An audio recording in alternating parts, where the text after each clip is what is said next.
संतोषी माता व्रत कथा का वर्णन इस प्रकार है। एक समय की बात है, एक बुजुर्ग महिला के 7 बेटे थे। वे 6 बेटों को तो खूब प्रेम करती थीं, लेकिन 7वें बेटे की पत्नी से वह हमेशा नाराज रहती थी। वह बहू बहुत ही भोली और संस्कारी थी, लेकिन उसकी सास उसे हमेशा ताने मारती और उसे भूखा रखती थी।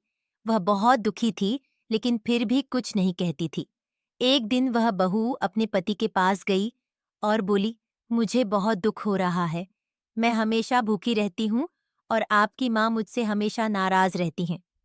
पति ने कहा, तुम्हारे लिए कौन सा उपाय करूं? बहू ने कहा, मैंने सुना है कि संतोषी माता का व्रत करने से सब दुख दूर हो जाते हैं और सभी मनोकामनाएं पूरी होती हैं। पति ने कहा, तो फिर तुम संतोषी माता का व्रत करना शुरू कर दो।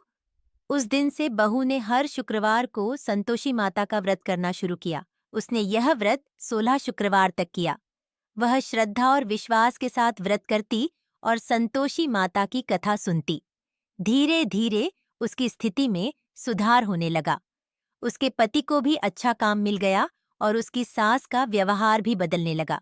एक दिन संतोषी माता ने उसकी भक्ति से प्रसन्न होकर उसे दर्शन दिए और कहा, बेटी, मैं तुम्हारी भक्ति से प्रसन्न हूँ। तुम्हारी सभी इच्छाएं पूरी होंगी। अब तुम्हारे जीवन में सुख शांति बनी रहेगी। संतोषी माता के आशीर्वाद से उस बहू के सारे दुख दूर हो गए। उसके घर में समृद्धि आई।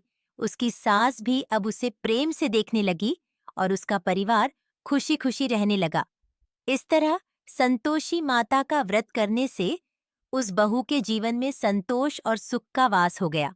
इसलिए कहा जाता है कि जो भी सच्चे मन से संतोषी माता का व्रत करता है, उसकी सभी इच्छाएं पूरी होती हैं और उसे जीवन में कभी किसी चीज की कमी नहीं होती।